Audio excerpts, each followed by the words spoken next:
Hey guys, welcome to the Cinema Corral. This is the section of my YouTube channel where I review the latest releases. In this episode, I'm going to be talking about the films that were released the week of May 9th, 2019. That list includes Detective Pikachu, The Hustle, Poms, and Tolkien. So without further ado, let's get started.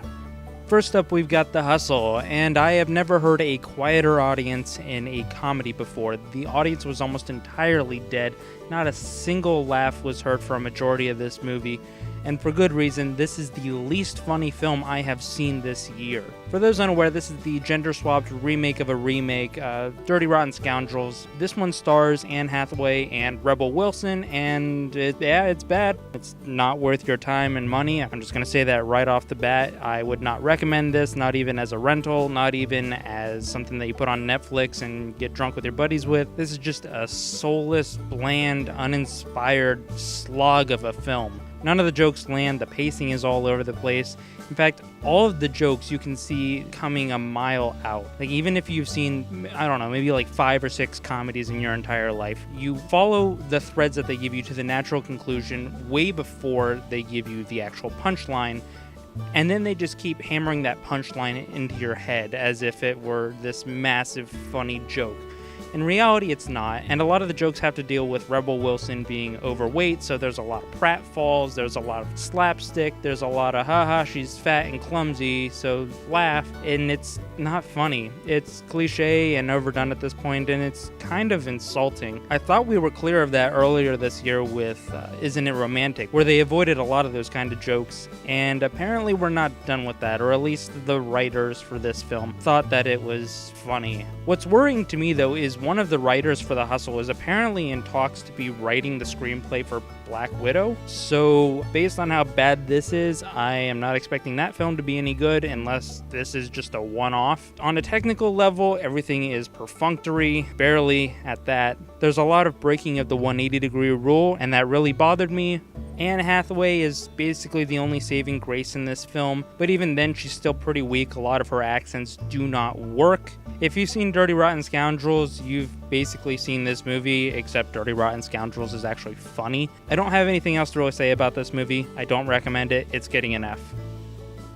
Okay, next up we have Pokemon Detective Pikachu, and compared to other video game movies, this is Citizen Kane. I'm not saying that this is a great movie. I know it might see a lot of backlash because how dare I speak negatively of a Pokemon film, but honestly, it's just okay. The best way to describe it is a Saturday morning cartoon, but with live action and a bigger budget. It's not awful. There are things to definitely be enjoyed in this film. The scene with the mime Pokemon, I'm vaguely familiar with a couple of the first generation Pokemon. I never grew up with it, so forgive me if I butcher any of the names or if I get the wrong names. The scene with the mime Pokemon, that's pretty entertaining. There's some nice little bits with Justice Smith and Ryan Reynolds as Pikachu. Speaking more to the story, it's formulaic and predictable. You kind of see the villain coming a mile away. The twist is mediocre. The characters aren't really developed, and I feel like that's really a shame. I feel like it kind of suffers from the Aquaman situation where they shoehorned Black Manta in there just because they weren't sure if they were going to get another shot at an Aquaman movie. And I feel like that's kind of the situation here where they just shove all this Pokemon stuff in here, where they're doing all the Pokemon battles and all the big CGI fest Pokemon stuff where they're showing off their abilities because they weren't sure if they would get another Pokemon movie. Of course it's probably going to happen. It's Pokemon. This thing is a multi-billion-dollar franchise. Of course it's going to happen. But I feel like the CGI stuff really just took center stage and left the characters and the development to play second banana. The acting in this film is okay. Ryan Reynolds is easily the best performer. Justice Smith, I don't really think he's that great of a leading man. When he's with Ryan Reynolds, he does have some good chemistry with him, and he is a lot better. But when he's acting alongside other actors, he's okay. I don't think he's quite leading man material yet. He's got potential. He's likable enough, but he's not that great. The female lead, I don't remember her name. She is awful. A lot of her delivery is very clunky, and that really detracted, especially since she's in a good portion of the film. My other big problem with this film is that it likes to tell instead of show. Like, it'll show a sequence, and I'm not talking about like, oh look, a bunch of Bulbasaurs just showed up and they're gonna help do a thing. I'm talking about they'll show like a plot element or something, and then they'll explain it to the audience immediately. And that was pretty annoying because it happened more than once in the movie. Speaking to the character designs of the Pokemon, I think the best looking one is obviously Pikachu. I think that they put a lot of their time and effort into making that look good. I mean, he is the titular character, so got to make him look good. But a lot of the Pokemon, some of them look decent, but a lot of them just do not translate well. And I think that really hinders the film because a lot of them just look straight up ugly. And then you go and look at the drawings on the official Pokemon merchandise, and they look infinitely better. So I don't know what happened along the way, but something got lost in translation, and a lot of them look creepy.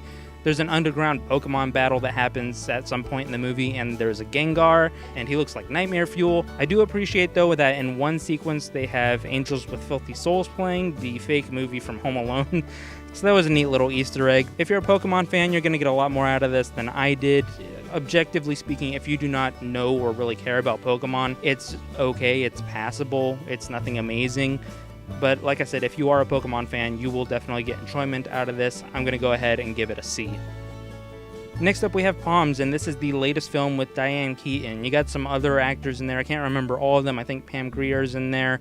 You got Rhea Perlman, which it's nice to see her doing something. And it tells the story of a bunch of elderly women wanting to become cheerleaders. This movie is not good. I will state that up front. It is not a very good film. It's slow, it's meandering, there's like 3 different villains and they all lead to nothing. There's no real central conflict. But for what it is, it's inoffensive, and it's worth a rental at least. It's also not particularly funny. Not a lot of the jokes land, but there are a couple of pretty dark jokes that happen. I'm not saying that they're funny, I'm glad that a little bit of dark humor made its way into one of these kinds of films. I don't really have much else to say. I mean, the performances are great. I mean, what else do you expect from Diane Keaton? It's just the storytelling and the directing aren't really there. The directing is perfunctory. It's more like if you were watching like a sitcom or something. The writing is passable. Things kind of happen on a dime, but I can't bring myself to be mad at it. I'm going to keep this one kind of short because, like I said, there's not that much to say about it. I'm going to go ahead and give it a D+. It's definitely worth a rental. Maybe if it's on Netflix, pop it on or whatever. It's inoffensive. You might get a little bit of joy out of it. And if it encourages women of a certain age to want to go out and live life to the fullest, then there's no real harm in that. Alright, last up we've got Tolkien.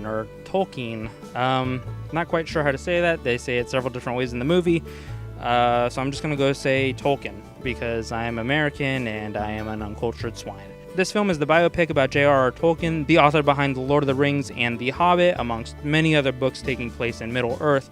And this is okay. I've seen a lot of negative reviews towards this thing, and really, I don't think it's that bad. It definitely falls into a lot of biopic cliches where it's kind of bullet pointed. It's also the problem I had with Bohemian Rhapsody, where they just take you to brief moments in their life and then that's it. There's also a problem with the structure. I don't think that the framing device they used is necessarily effective.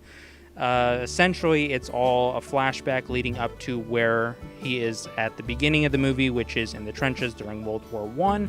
I don't think that necessarily works, but I get it. They don't want this film to just be cut and dry, beginning of life to the beginning of him writing The Hobbit, which if you are expecting a full story of his life, you're going to be disappointed. It's basically from him being a kid to him starting to write The Hobbit.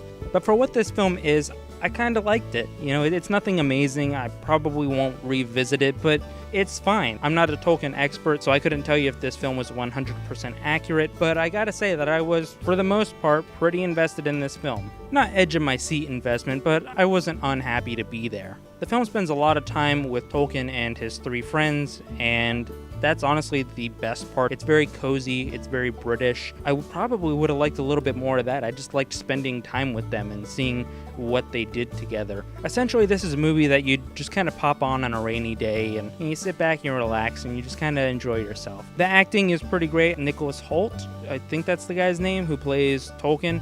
He does a fantastic job. I really liked him in this. Unfortunately, this film isn't particularly groundbreaking, but if you are a Lord of the Rings fan, a Tolkien fan, a Hobbit fan, you will probably get something out of this. I'm going to go ahead and give it a C-.